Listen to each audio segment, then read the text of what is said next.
Today I'm very happy to introduce you guys to the world's first and only native Sqlite editor for Unity. You'll be able to create, read, update, and delete database files right within Unity without having to go to an external application. So without any more delay, I'm going to introduce you guys to the future. The first time you download the application, you're going to see it's going to be down here in the assets folder in the editor. All the JavaScript files are going to be right here. And then all the pictures will be here in the resources folder. So in order to make everything easier to organize, I'm going to include an audio file where you guys can put all your audio files. I'm going to include this prefab folder where you can include all of your prefabs. It's going to also have a textures 2D where you'll be able to put in all your textures.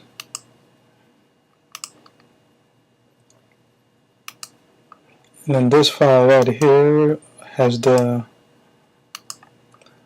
pictures for the editor, so you don't want to edit these. And then when you want to launch the editor, it's going to be very simple. You go to Windows, and then you go to UniSqlite, and then it's going to come up.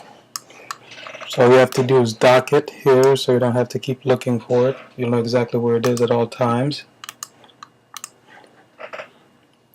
And then now we're going to go ahead and I'm going to show you guys how easy it is to create a new Sqlite database without having to write any code. You go to New. So the first thing we're going to do is going to be very simple, but you guys can add your own concepts. I do sample. I'm going to do add prefab, texture, ID. This is very simple, so you can call it whatever you like. And the table, we're going to call it animal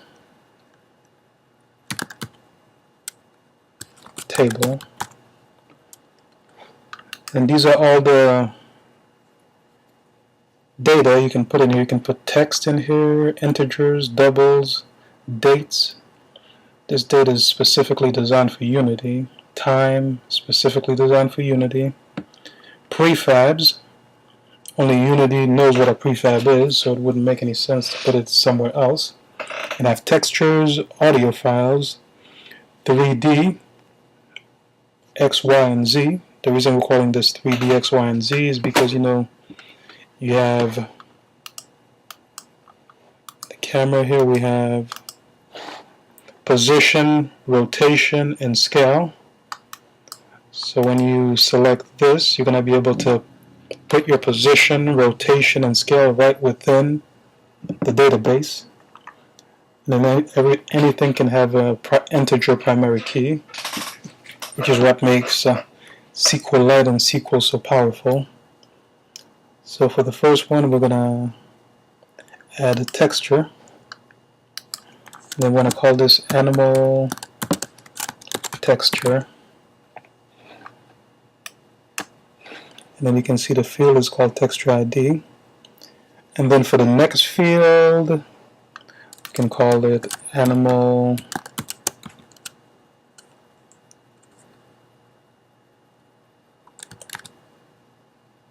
prefab, or we can call it animal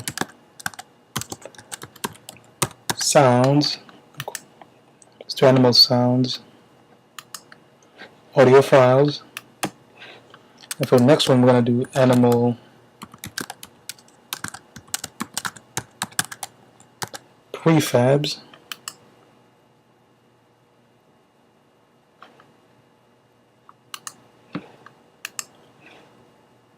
And for the next one, each animal will have an ID.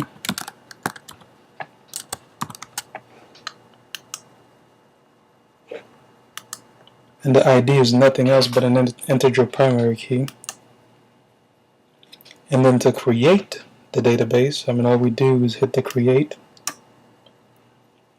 And then we can see that the menu on top is context sensitive.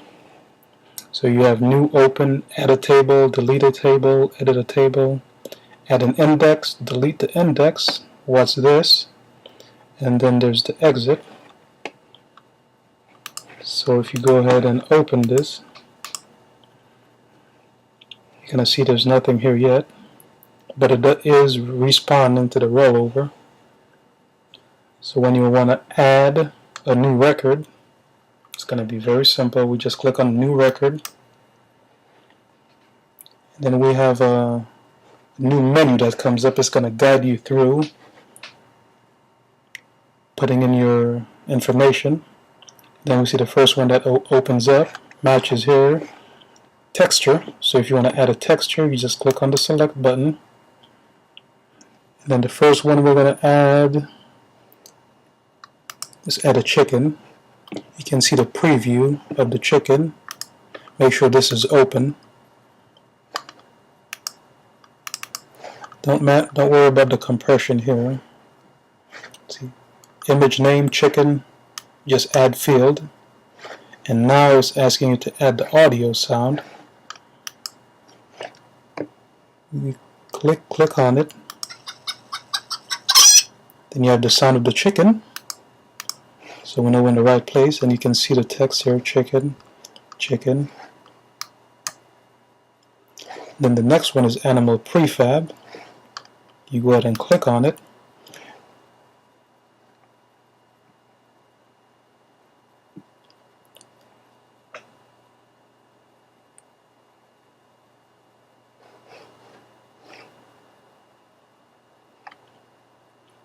Rooster, but the name should be chicken. It doesn't really matter if you want everything to match. And then here, when you're adding the primary key, if you leave it checked, it's going to auto increment. But if you want to add a custom one, then you can uncheck it, and then the option comes up where you can put it. But for the first couple of ones, we're going to leave it checked, and then it's going to write the script for you. So let's go ahead and let's add this. And you guys can already see it went ahead and we created our first row of data. And then also notice that you have two new buttons that appear asking you if you want to save or revert. So we're going to go ahead and add a new one. Let's add cow.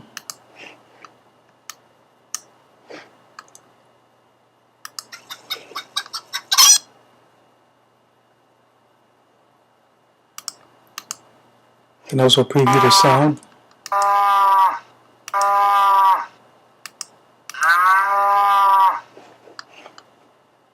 After you add the cow, we're going to go ahead and it's asking you to add the prefab.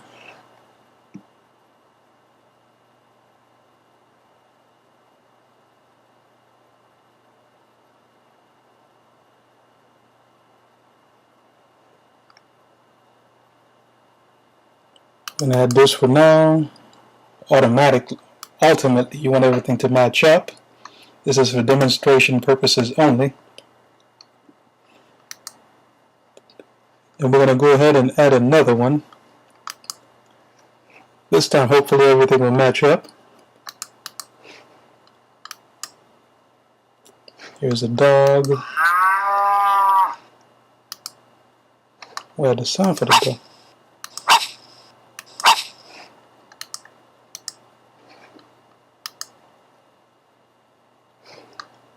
There's a dog right here. And just for this one, I'm going to go ahead and uncheck it. And this time I'm going to give it a different ID. Say like 10.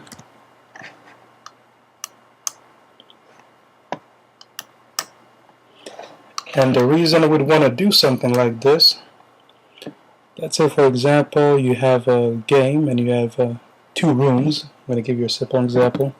And in the first room, you know you're going to have like 7 prefabs. But you don't have all of them ready, so you can just leave the room for the remaining prefabs.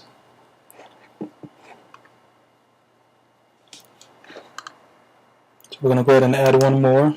I'm going to add a donkey.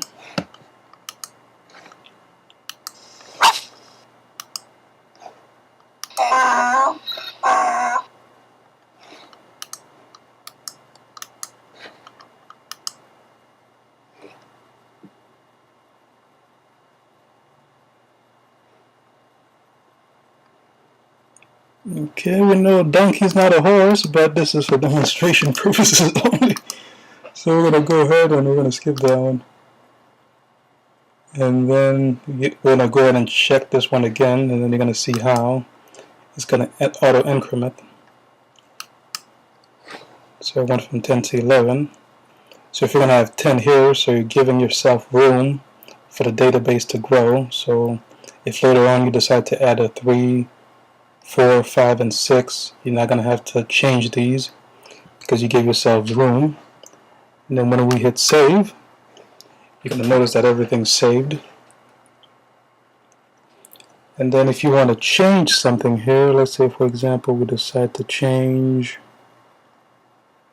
cow, you go ahead and click on the cow and you see another window opens up so that you can update the cow. Let's say for example you want to change the cow to a goat, or you want to change the cow to a horse.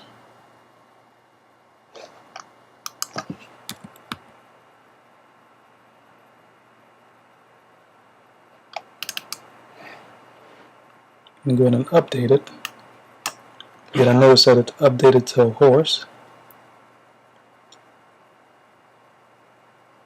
Then we see the horse prefab right here.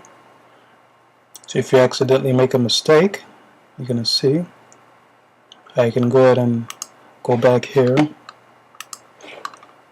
add the horse prefab to the horse,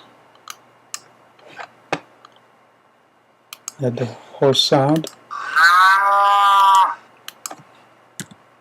to the horse,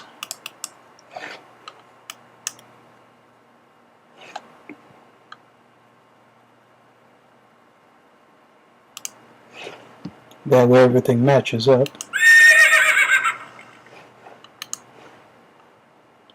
Then we already updated this one, so we don't want to update it again.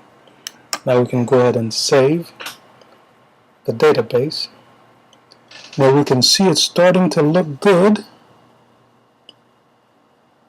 Now let's say for example we want to delete something. It's very simple to delete something. Horse, donkey, donkey, so that doesn't make any sense. We can edit this or we can just go ahead and delete it. And deleting, once again, is very simple. All we do is we check it, hit the delete record, and then it's gone. And this is all sensitive. It's going to react to the size of the screen. Go ahead and squeeze it.